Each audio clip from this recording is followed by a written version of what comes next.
Peace, family. Welcome to another episode of Underground Railroad Radio. I'm your host, Brother Rich, and I'm back with Professor Griff and Sister Zaza Ali. Welcome back, y'all. Peace, thank you. Peace. All right, glad to have you on the show today as usual. Today I want to discuss something that, pretty much been all over the headlines and got a lot of questions and can't wait to hear your perspective on this. Bill Cosby, a man that's no stranger to television. I'm pretty sure we all grew up with him in our households, and by that I mean the Cosby Show. A different world. He sort of disappeared from the television a bit after that. He later emerged and kind of had a lot of harsh criticism for the black community, lower class and so-called lower class, so-called middle class, as far as, raising our children and what he felt as though us taking responsibility for our actions and not blaming the white man. So, he stays on the television. Throughout the years, he's been accused of all these sexual assault, I guess a lot of allegations of rape. For whatever reason, this month, it just kind of exploded. I guess the comedian Hannibal Buress went up and had a little stand-up, and all of these allegations just started to resurface again. And I'm talking about one after another after another after another. They show reruns. They show reruns of the show on TV Land. They pulled that. Netflix had a new series with him coming out. They pulled that. He's supposed to appear on shows. They pulled him from the shows. So it's like a lot going on right now. So I want to know, what is your take, Professor Griff, Sister Zaza Ali, on these decade-old allegations, these allegations that's been stemming, I guess, since the 80s to present? And do you give him the benefit of the doubt? Is it strange that they just emerge one after another? What's your take on this? Well, Brother Rich, I think we have to begin to keep things and put things in its proper context. And then if what the messenger, the Most Honorable Elijah Muhammad, gave us in reference to telling us and teaching us that history is best qualified and most attracted to reward all research, that if we know what was, we can better understand what is and what's to come. So if we keep things in this proper context, have white women made this charge before? Let's just take Bill Cosby out of it. Let's put in the name Leroy or James or Eric or any random brother, Tyrone, as Erykah Badu would say. Let's put any brother's name in it. Has this been done to men before? How about Emmett Till? Does that ring a bell? Yes. So we can put anybody's name in it. Let's keep things in its proper context, and then let's press the historical research button, and let's go back and see if this has happened before. Of course it has. So then, with that being said, then we'd have to take it and fast forward it now to 30 years ago. And I'm reading so many things online in reference to even white people, even homosexual white men and their partners, homosexual gay black men, basically saying, well, why would these women wait 30 years? Why aren't these women saying anything before? Contrary to popular belief, there was a few women actually trying to get their story out for the last 10 years. One woman, I think she said she's been trying to tell her story to anybody that would listen. You understand what I'm saying? So for some people that think that this just popped up on the scene, no, it didn't. If we keep things in historical context, the whole idea, second of all, let me say this. We shouldn't condone any woman being raped, sexually abused. White on black, black on black, white, black on white, whatever. It doesn't make a difference. And I think we need to put that out there before we even make any of these particular statements, simply because we don't want people to think that we are taking the side of Bill Cosby just because Bill Cosby is black. I don't want people to think I'm taking the side of Bill Cosby just because he's a black male and I'm a black male. So we need to put that out there because I have daughters, and we need to put that out there first. But given the historical evidence that we've been given of white women pursuing black men, once they get what they want, then if things don't go right, charging rape. And this has been a story that we had to live with over and over and over and over again. So when we're watching what's going on the news right now and the crucifixion of Bill Cosby, we need to keep these particular things in mind. I'm going to leave it at that just to lay a base for what we're about to talk about in this particular interview. Hold on. Well, I totally agree with everything that he said, and I would also add that, you know, I learned a lot just by studying what the media is emphasizing and what they are placing the spotlight on. So I think that the fact that so much time and attention and media spotlight is being placed on this tells me that there's a little bit more to this than what meets the eye. I agree with everything that Griff said. I back him up 100% on that. Now, the flip side of this is that Hollywood is a very sick and savage beast, and it is not uncommon for our men to get immersed in Hollywood and to lose themselves and to turn into beasts. I don't know whether Bill Cosby is guilty of what they are accusing him of or if he's not. I'm more accustomed to lead more towards what Griff says because I'm a student of history and I know the games that these people play, particularly white women. I will say that, you know, this is just emboldens the argument against interracial dating, against dating white women, against having any sort of, you know, intimate affairs with them, because the system of racism, white supremacy is always going to have their back and going to protect them. So whether you did it or not, the minute that she cries wolf, it's going, especially if you're a black celebrity, a black man, it's going to make headline news. So, you know, it's unfortunate for Bill Cosby that after the initial charges which came out 10 years ago, that he didn't conduct himself or keep his circle a little bit smaller. And I'm saying that tongue-in-cheek because I really don't know about his personal doings, but just looking at this timeline and these different women who came out and made these accusations against him, obviously these are women who had access to him at one point or another. But, you know, it's funny to me that Bill Cosby has made, you know, some controversy over the past few years about our people not blaming the white man for our problems. But now here we are blaming the white woman for the issues that he's going through. So I think that this is a lesson for him, as well as all of the celebrities who are looking at this, what's happening right now, who keep looking down on our people and keep, you know, talking down on our people and shaking their heads at our people about what's happening to us. Well, anytime the system of racism, white supremacy gets ready to come for you, you will fall victim. There is a gentleman by the name of Ted Gunderson who I implore all of the listeners to look up. He was the former head of the FBI, and he talked about the fact that the CIA and the United States government was involved in sex trafficking young people. Now, why am I mentioning that? Because in his accusation and in his research, he mentioned that there were high-profile celebrities as well as politicians who they were intentionally setting up, putting them in positions where they would be molesting or having interactions with children, and then getting proof against them to use it against them for another day. Well, this is not a pedophilia case, but at the same time, this is their MO. And anybody who studied COINTELPRO knows that they used white women against black men all the time and would put them in illicit situations and test the men, and maybe they would go all the way around the bases, and maybe they would just go to first base or whatnot.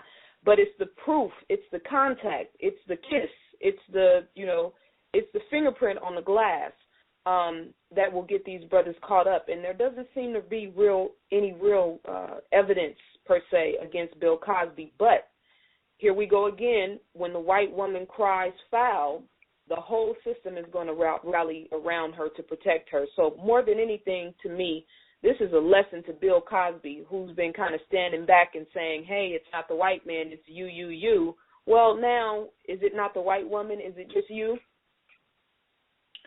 What do you think makes it all right for Professor Griff or Sister Zaza Ali or Farrakhan to speak to the black community about black accountability, but when a Bill Cosby speaks about you need to pull up your pants, you need to do a better job raising your children, you need to go to college and get an education, why do you think people get more upset hearing it from somebody like him? That's a very, very, very good question. And I think simply because if Bill Cosby had a track record of doing anything for the same people that he's speaking against and trying to talk to, and it comes off like he's talking down to. If he had a track record of doing anything for us, I don't think people would have came out against him, Brother Rich.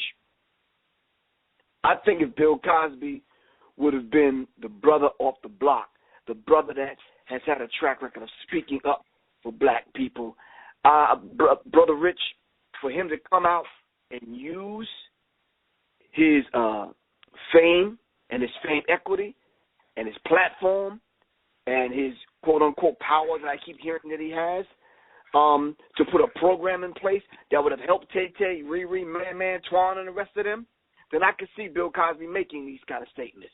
How about after you make the statements, Bill Cosby, lend them some of your resources and some of your support to do something about the problem that black people didn't create for themselves.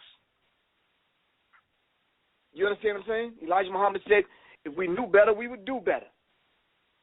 The question should come up, and is coming up, Brother Rich, who the hell did Bill Cosby piss off? That's the question that's coming up in everybody's mind. Right. Because he was comfortable in the bosom of our open enemy. He had more programs and TV shows and all kind of stuff coming out. You mean to tell me, I heard some gay white man say today on one of the clips, he says no one should employ Bill Cosby. They still think of Bill Cosby as a boy. All this money Bill Cosby has, this cracker's still talking about Bill Cosby trying to get a job? You see how they do us? They still view us as little children, Brother Rich. I'm saying that to say this. Bill Cosby should have put his money and his resources where his mouth is. And if you're going to come to the black community, and listen, Brother Rich, to be honest with you, I was that brother in the back with a couple of my fellas sitting down, taking notes, because I wanted to hear Bill Cosby for myself. I seen Bill Cosby when he came to Atlanta at one of the high schools. And I just said, I understand what he's saying, but now where is the support? Where's the help? Where's the resources? For some of the same brothers I was sitting next to that night that Bill Cosby came through. Are you going to now help the youth centers? Are you going to now give support to all those brothers and sisters that are, the Coach Powells and the Coach Johnson and the, Ricky somebody and Billy somebody that look out after black children, that have these after-school programs that get paid little to nothing, Brother Rich, for looking out for our children. Bill Cosby didn't lift a finger nor a dime, but had the nerve to raise his voice and condemn young black children, and I have a personal issue with that. You understand what I'm saying? It's indicative that this man is absolutely accused of no crime after all of this time and over a dozen women. Where were these people, Brother Rich, matter of fact, we know where these people were. They were waiting, and as white people often do, in reference to the COINTELPRO and some of these other alphabet boys, they lie in wait, and they use these kind of things at the appropriate moment. Right. And let me start off by saying I don't, this is one thing that, as far as our interviews with you, that we do as far as going after our people. I don't want us to get pigeonholed and make it seem like because, racism, white supremacy does seem to be the continuous, agenda when we speak on your show, and pretty much all the time, to be honest. But we speak to black people about being accountable all the time. We tell young black men to pull their pants up and to take care of their children and to behave responsibly and, you know, all of the ghetto, savage behavior and dysfunction that we actually face. We deal with these people, our people, face to face. Bill Cosby might speak in front of a room full of college students or do an interview or something that may make the headlines, but we actually go and speak to our people face to face, and that would be one of the criticisms that I have. I don't have a problem with Bill Cosby or anyone for that matter,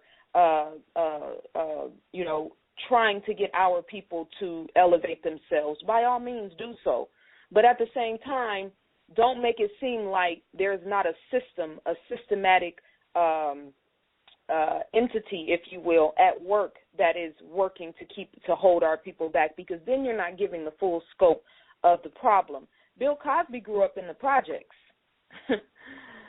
So at what point, you know, between you growing up, obviously in poverty, and you getting to where you are now, did you forget your responsibility to the brothers and sisters that are coming up in those same type of environments? Why? I mean, you know, the prison industrial complex, name your poison of things that he could speak to, along with talking about accountability and taking care of your children and how we behave, also giving the flip side of that story to the system of racism, white supremacy, that's now coming after him, who is a black man with wealth and fame.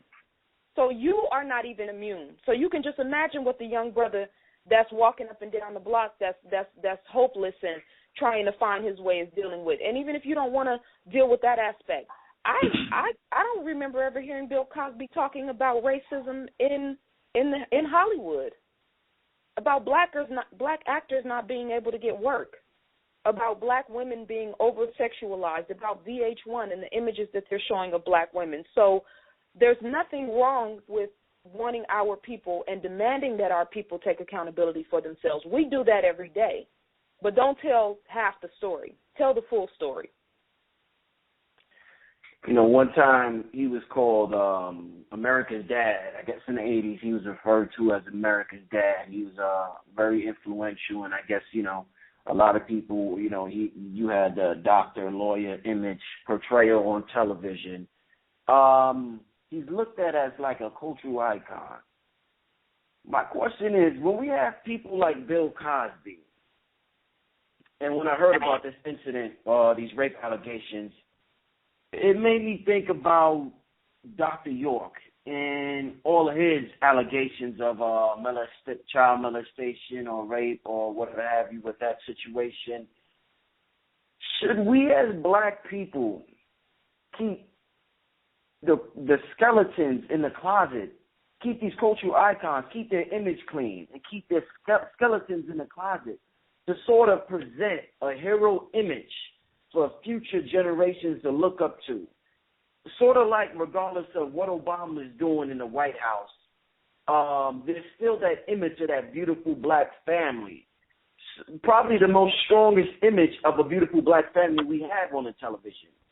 Does lying sometimes serve a purpose so that our children, regardless of what they may have done, our children have some type of hero to look up to and say, that man was great? Does this kind of tarnish that hero image for the children?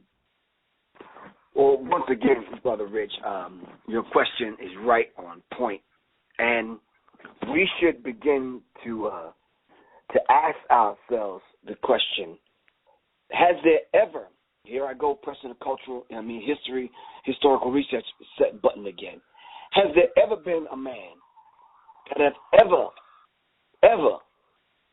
ever gotten away with being accused of a crime that white people put on black men, which is the crime of raping a black woman? Have you ever heard in history, Brother Rich, of that happening? No. They could have accused him of a whole bunch of other things. Most cases that I've heard tonight, and from the time this is happening, and read some cases, some of them are sexual assault or being abused sexually.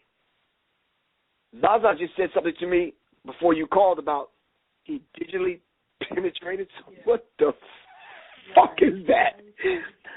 Digitally penetrating someone? How do you digitally... Wow. Hold on for a second. Digitally penetrating. Digitally penetrating, Brother Rich, hold on.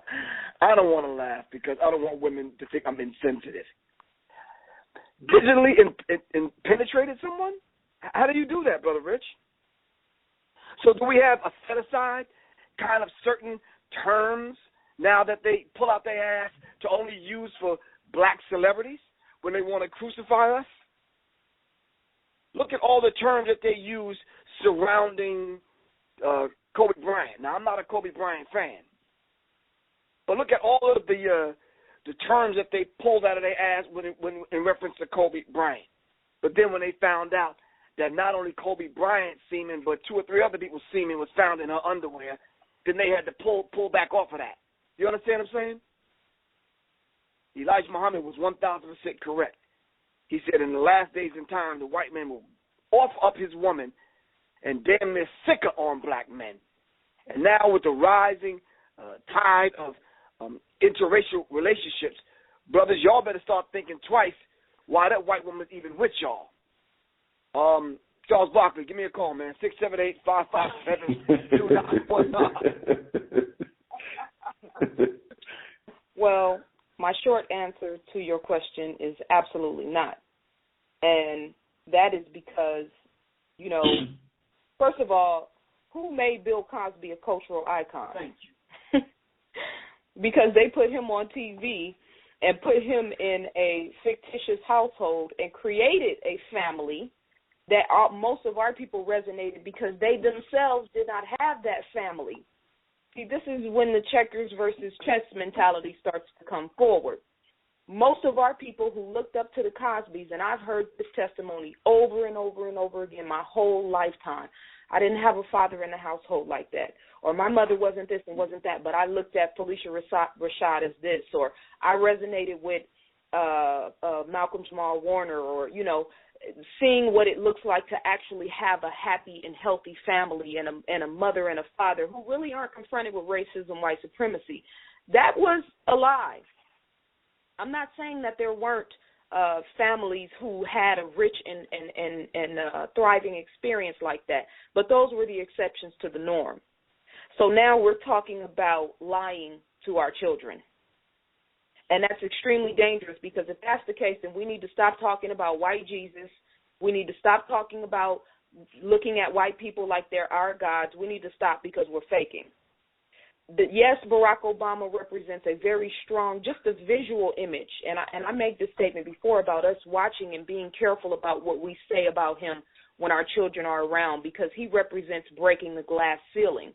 But then what do we do if 5-10 years from now, if they put some information out about Barack Obama about something that he was doing while he was in office, which they probably are going to do because that's their MO. Then what do we do? Then how do we handle it? I love LeBron James. I think LeBron James is a great brother. I love the way, the visual aspect of his family. But LeBron James just took pictures dressed as a woman. I have a problem with that.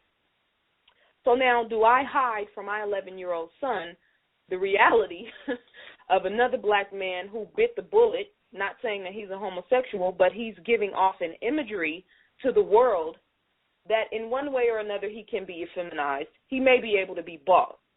So it's like, this concept of, we really can't expect too much of our men, so let's lie to our children and make them feel like, we did have great heroes. All men are flawed. Eventually they're going to mess up. So, let's lie to our children so we can make them at least think that this is what a black man is supposed to look like. Hell no. Brothers need to step their game up. That means not putting yourself in a position to be accused of child molestation. Now, Dr. York is a special and peculiar case because he actually pled guilty to these charges. So him and Bill Cosby, are two different things. We have black people who still go to R. Kelly concerts. You're basically, promoting a pedophile. So, to me, once you plead guilty to child molestation, you are no longer a cultural icon. Once you pee on a young black girl's face, you are no longer a cultural icon. If these charges against Bill Cosby are made to be valid, you are no longer a cultural icon. But as of right now, he still represents that because we understand history and how these people work. But I just want to caution us, this conversation and this verbiage about, should we lie to our children or should we make these brothers, keep the worst part of what they did from out of the public eye? Absolutely not, because it's those lessons that are going to teach our children what it means to be a full-fledged, well-rounded man. Not a male, but a man. Brother Rich, and I think I have to comment after Zaza saying that, simply because the questions that we're asking, Brother Rich, to ask people to ask themselves is the fact that, all the 3 or 4 questions I've already asked, and I want to add on to them. What is not being said, Brother Rich? Did the whole idea, we can't discuss it tonight, but did the whole idea of the boule even come up? Boule simply means advisors to the king. He was in the inner circle. Right. So how come that never came up? And where's all this protection that these fraternities and sororities supposed to have for their members? Where are the members of the Cosby Show and all the other shows that Bill Cosby was on? How come they're not speaking up to support Bill Cosby? And like Zaza said, who made him the spokesman? Who made these Huxtables, this family, this non-reality that black people are supposed to buy into and sell it like a bit of goods to our family? So we need to ask ourselves these questions, and Brother Rich, not look for the answer in the thinking and the feeling and the opinion of Brother Rich, Zaza, or Professor Griff, but search your own mind and your heart and your own feelings and talk to your relatives about it and see how we as a people can come together and collectively kind of either put our arms around Bill Cosby and protect him or shun and ostracize the Bill Cosbys of the world, like I've seen a whole bunch of people on Facebook and on the internet shun O.J. Simpson because he was married to Nicole. Shun Tay Diggs. Shun Ice-T. Talk about Ice-T and what's the golfer name? Tiger Woods. With the 19 white women. Yeah, little Tiger Woods. Don Cornelius. Right. What was the dude with the scars on his face? Polar Bear Seal. Not to think other white people, man. You understand what I'm saying? But we don't talk about the beautiful relationship that Dr. King had with his wife, Malcolm X had with his wife, Minister Farrakhan has with his wife. Are you following me? So we have to be, as what Fox News say, fair and balanced. We know them crackers ain't fair nor balanced. You understand what I'm saying? But we have to understand this particular dynamic. Like Zaza said, stop lying to your children. You understand what I'm saying? LeBron James is not the end-all be-all. There's going to be another Negro that can dribble the ball a little bit better than him. That white folks are going to put on their team and give them millions of dollars, then ultimately destroy him by putting a wig and a dress on him, like they did Charles Barkley. And that Negro still there. I don't know why I'm on Charles. He's still talking mess. Right. He still thinks he's sitting on the top of the damn anthill. Them crackers can pull that rug out from under him anytime they want to, man. When these crackers make you, they can break you. Ask those people that were surrounding and around Michael Jackson. Griff, a little earlier you made some comments. Jackson, remember, Michael Jackson was a cultural icon. Right. Griff, a little earlier you made some comments on, you referenced Emmett Till, and you made some comments on how, with this rise of interracial dating, how the white woman will be used as a tactic to trap certain brothers out there. Why do you think this might be just a little bit off topic, but since you said that, it made me think. Why do you think black women, because you said you have to be a student of history, with historically with studying this and understanding this, why do you think black women have such a horrible reputation? And when I say that, I mean when a brother becomes successful, he don't want to deal with that black woman. I don't want to stereotype all brothers, but from what we see on the television, I'm talking about the athletes and the actors and, what we see out there. It seems as though brothers with money, they say they don't want the black woman because they want a woman that's not that aggressive. And it seems as though when a white woman's aggressive, she's called assertive. When a black woman's aggressive, she's ghetto. It's like, they do the same thing, but there's different terms for them. Why is it that brothers that are successful, they hear what you're saying, Griff, and they're saying, Griff is bugging out. I don't know what the hell he's talking about. They don't relate to that at all. Why is that, Griff? Well, I relate to my mom. I relate to my grandmother. I relate to all of the black women because I know and understand the struggle. Even if I didn't know and understand the struggle, I relate because I'm attracted to black women. I'm not attracted to white women. White women can't do anything for me. You understand what I'm saying? And when I understand it from a historical perspective, it's a blessing, not in disguise, but a blessing up front, up close and personal, that I do know history, that I did read about what happened to our people, especially black men, and how black women suffered from being up under the thumb of white people. From the time they snatched us up from Africa, through our sojourn, through the Middle Passage, and through slavery, and the psychological effects of slavery then and now. So I understand that. But as aggressive as the black woman is, she did not make herself. Zaza always says, God didn't make niggas. The white man made the nigger. You understand what I'm saying? But that goes to the black woman also. God ain't make nigresses. White man made nigresses. You understand what I'm saying? And we need to keep that's the female version. And we need to keep that in mind. Well, let me ask you something, Brother Rich. As aggressive as I see my sisters, my nieces, and my cousins, and now have a grown daughter, as aggressive as I see how they can be, they're not more aggressive than that white woman. That pet will come.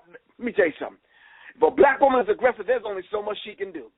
When that white woman is aggressive, know that your ass is going to get lynched or do some time in jail or die.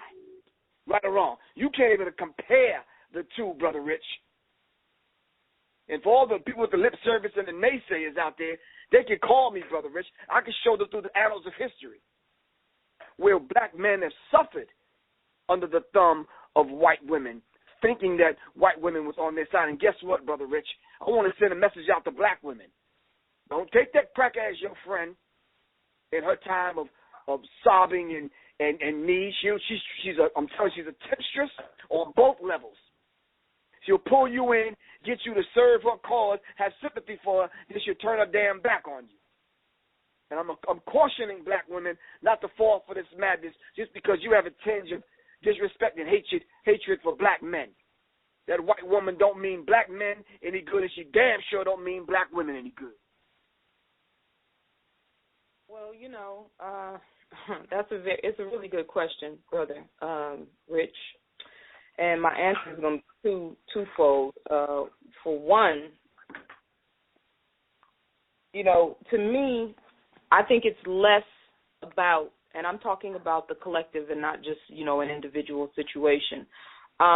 It's less about black men wanting white women and more about black men actually trying to compete with white men. Because we are dealing with men, particularly when they get up in that space where they've got some traction and some money and some fame and whatnot, where, like it or not, they're still going to run into the fact that white men consider them their inferior. So once you actually couple with his woman, I think it's a method of it's a psychosis, if you will, of feeling like you one-upped him. In times of war, the woman is always the booty. The woman is always, considered the prize, the chief prize. Once you capture a people and you actually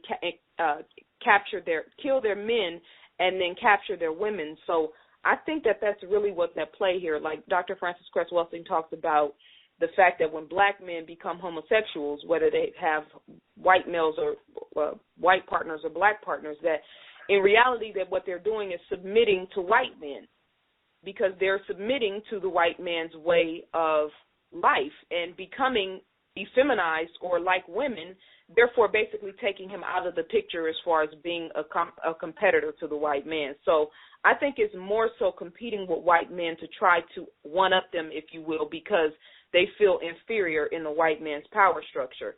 I'll also say that, this idea of white women being assertive, that dates back to feminism, and I can't for the life of me understand why black women refer to themselves as feminists, and I've had conversations with some really intelligent sisters who adopt that term, and it's just mind-boggling to me. But if you look at the media and television and you see a show like Law and Order or crime, one of those crime shows or whatnot, or just all of the different television shows, and you see white women being aggressive but also being intelligent and being nurturing and being all of these different things, and then you look at a show like Real Housewives of Atlanta.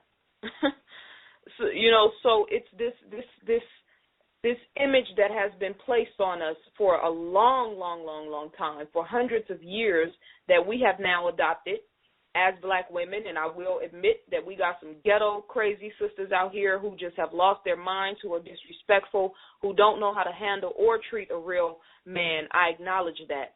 But at the same time, it's a whole lot of sisters out here that completely refute that persona. And then you got to look at the white women who are. I mean, have you ever seen a poor white trash, fresh out the trailer, white woman chewing tobacco? I mean, the brothers don't really, with 3 teeth, exactly. Brothers don't really talk about that. But, you got white women out here in militias who carrying guns and talking about killing niggas. And when I say niggas, I do mean niggas.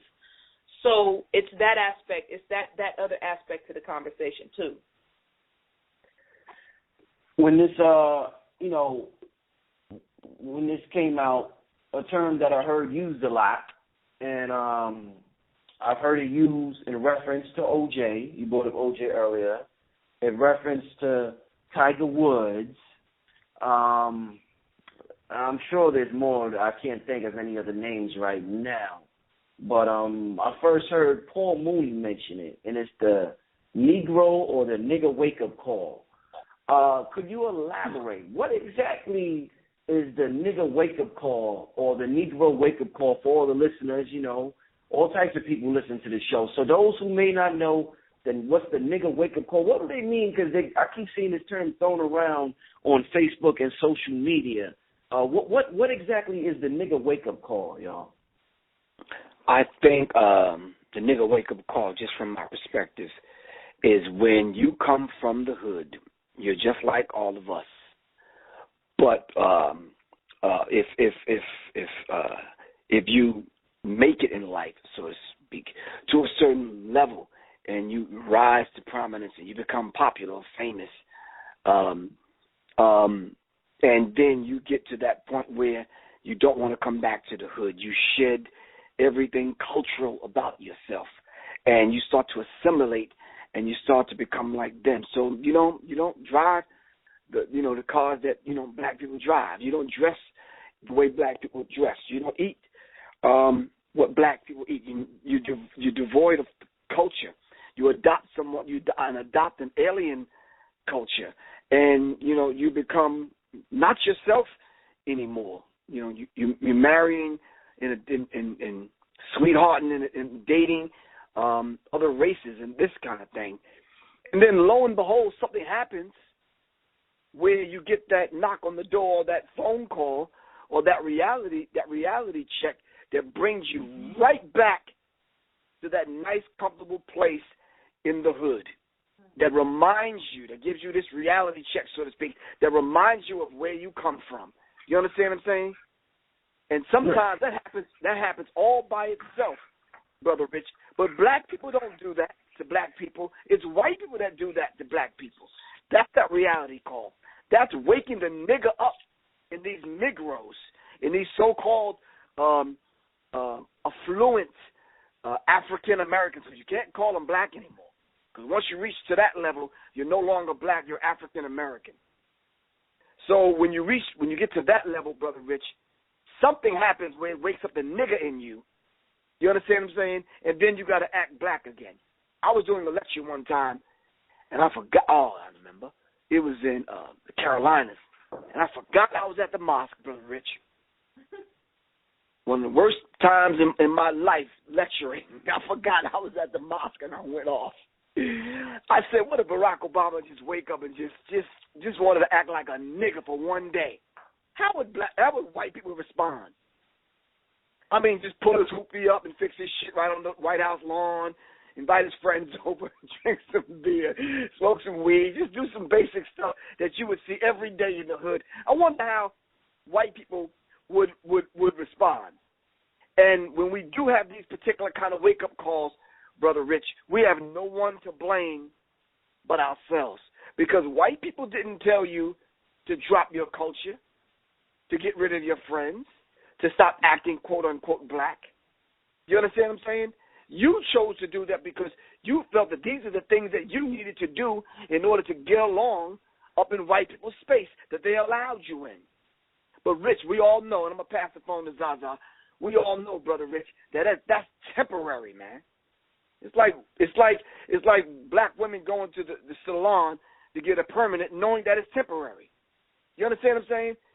That situation and that place that black men and black women find themselves in with white people is a temporary position. Hold on. Well, I'm wondering, now that you said that, what would white people do if Barack Obama talked about black history or made uplifting and positive comments about black people opposed to always speaking down to us, or actually made a comment about how beautiful his daughters are, their skin tone, their hair, beautiful black girls? I'm wondering how white people would respond just if he did that. But the Negro wake-up call is Barack Obama riding around as one of the most powerful men in the world and not able to get the Secret Service to fully take care of him and make sure that he is protected. And he's gotten multiple warnings as of late. It's Kobe Bryant getting accused of rape by some hick. It's what Bill Cosby is going through right now. It's Kanye West making a comment about George Bush not caring about black people and the hell that he went through as a result of that. It's Donald Sterling and, basically calling the black men who worked up under him his slaves. And the brothers not doing anything but taking their shirts off and throwing them on the middle of the court. It's Oprah Winfrey in Paris getting stopped and not being able to go into a luxury store to buy a purse because she's a black woman and they don't know who she is. It's all of the stories of the actors as of late who have been getting accused of identity theft or stealing because they went into a store to buy a Gucci bag or a Gucci belt or Gucci shoes. The producer in L.A. not too long ago, the brother who was sitting handcuffed on the curb for over an hour because the police thought that he was somebody who he wasn't. LeBron James and how the city of Cleveland treated him when he left and how disrespectful the owner was to him when he left, only for LeBron to turn around and go back to Cleveland and then to turn around and pose in a picture wearing blonde hair and looking like a white woman.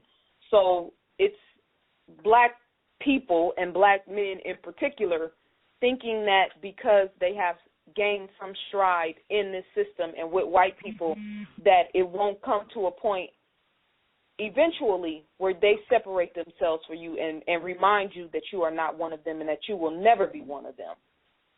And it's funny because these same people who I mentioned, not all of them, but I would take LeBron James out of that conversation, but it seems like all of these same people go to lengths to distance themselves from us. We have all these black celebrities now coming out and making these comments talking about, trying to separate themselves from us. Well, first of all, what do you think made you famous? And second of all, who do you think you're going to run to when they come after you? You know, we had a lot of stories in the news this year that were very sensitive. This rape thing, this is a serious issue. It's a very sensitive issue, very touchy issue.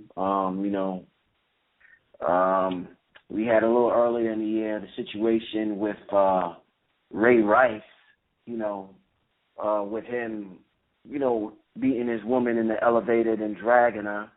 It causes a little divide on who's right, who's wrong. Some brothers felt as though women don't need to, be basing that brothers. Same thing with like Solange and Jay-Z with the elevator. The sisters seem to have a different perspective on it somewhat than brothers. It can easily become divisive amongst the black man and the black woman, or just the man and woman in general. When a situation like this happens with Bill Cosby, and I guess this question is aimed a little more at Zaza than Griff, does being a woman come before being black, or is it a matter of right and wrong? Does it, because it's so sensitive and you can relate to it in a way that we can't when a situation like this happens, or, even though there are brothers that get raped as well, but I'm sure you know what I mean. Does being a woman, does it somehow get in the way of your I'm black first? No, because truth prevails in all situations.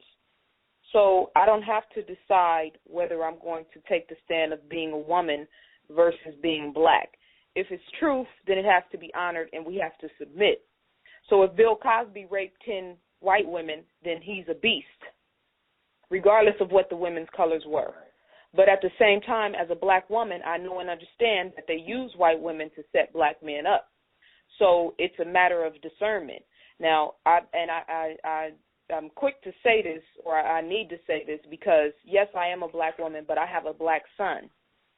So I'm not only a proponent of women's rights, particularly black women's rights, but I'm also a proponent of men's rights, particularly black men's rights. So it's not a thing of,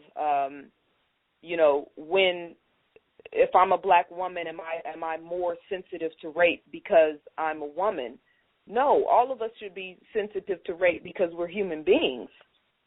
All of us should be sensitive to domestic violence because we're human beings. And this is why it was so shocking to me when the whole Ray Rice situation happened, how our men immediately turned to starting to justify when it's okay to hit a woman. Well, I had a woman who did this, I had this situation, okay, but let's put that to the side for a second. Let's talk about your mother. Let's talk about your daughter. Let's refine the conversation so that, yes, we're dealing with the reality of what happened between Ray Rice and his woman, but this is just one situation out of millions of situations that happen every year. What responsibility do we have to the young sisters who are in violent situations or who have been raped before? And this is what my plea to our men and all men is. When you have the conversation about rape and when you have the conversation about domestic violence, make sure you make your position on those things known. Never do we condone hitting a woman. Never do we condone rape. Now, of course, there are situations if a woman comes after you or is trying to harm you, that's one thing. But let's put that on the table first, because women have become second-class citizens. Black women are second-class citizens in our communities. Our men don't respect us. I'm not talking about how Griff respects me. I'm not talking about how you respect me, and I'm not talking about how you respect your mother or your queen. I'm talking about as a community. And I know this because when I hear the conversations from the brothers, it's like all of the sisters who represent the worst aspect of black women get way more shine than the women who are trying to do something better for our people and who are raising their children and handling their business and do what needs to be done. They emphasize the worst aspects of us. So it's not woman before black or black before woman. It's truth above all. And you've heard that from Mrs. Zaza Ali, a black woman. All right. I guess sort of to wrap this interview up, one last question, y'all. In regards to Bill Cosby, like I said, it's been sort of a roller coaster ride with the black community and him. I mean, us loving him in the 80s to, a lot of people saying, hey, take it easy on us, Bill, later on with his harsh criticism of the so-called middle and lower class. Do you think, should the black community, if it comes out that, the allegations seem to be fraudulent or they seem to be trying to set him up, should the black community come out and support this brother and show support, even though it seems as though, from the definition of the Negro wake-up call, it seems as though he just completely forgot about the community and sort of in a sense, should the black community still show support for this brother? I think only when Bill Cosby shows that he is willing to embrace black people. I'm not going to keep loving somebody that's going to keep spitting in my face. Right. I'm just not going to keep doing that, man. Sooner or later, I'm not going to spit back. I'm just going to leave you alone. You understand what I'm saying?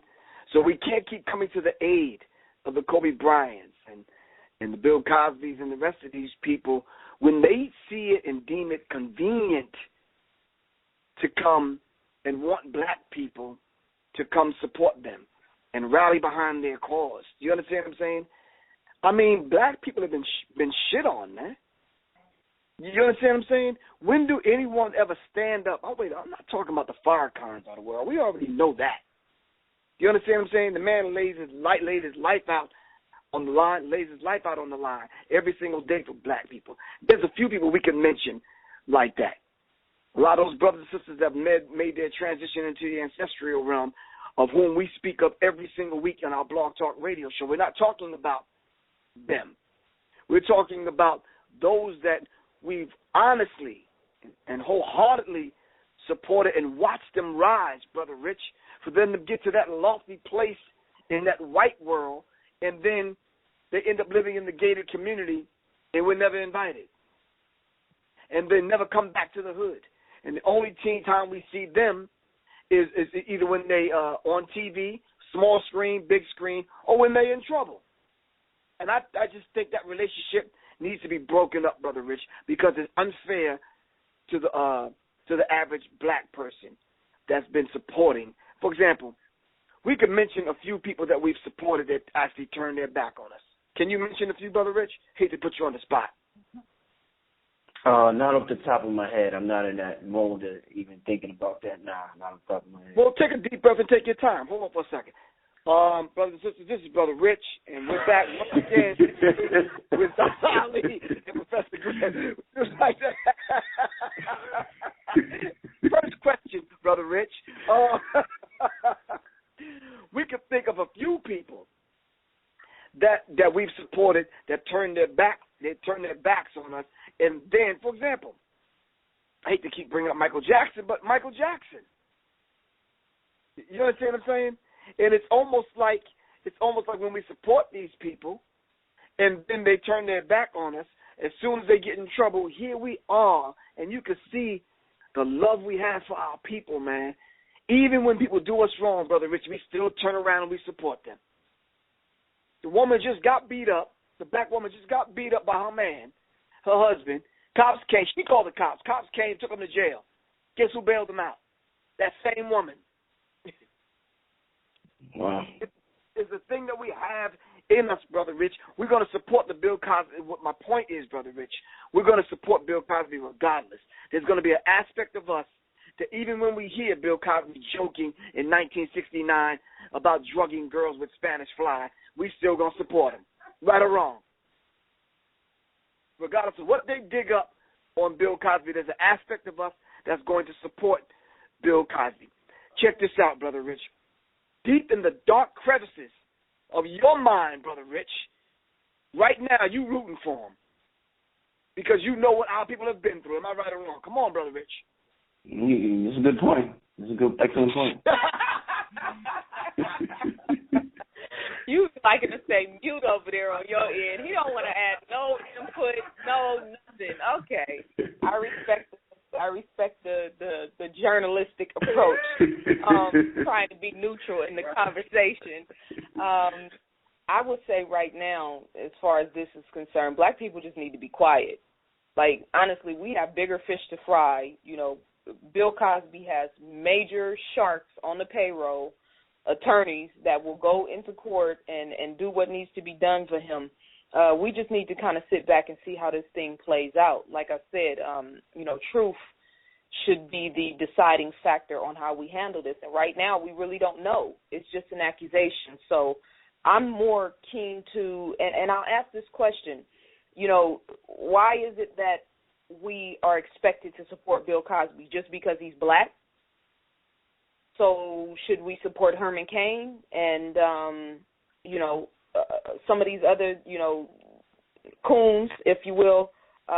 Should we support Al Sharpton? Should we support Charles Barkley? I mean, you know, just because they're black and then, you know, Bill Cosby coming up and being a cultural icon, well, we have to remember he was playing a script.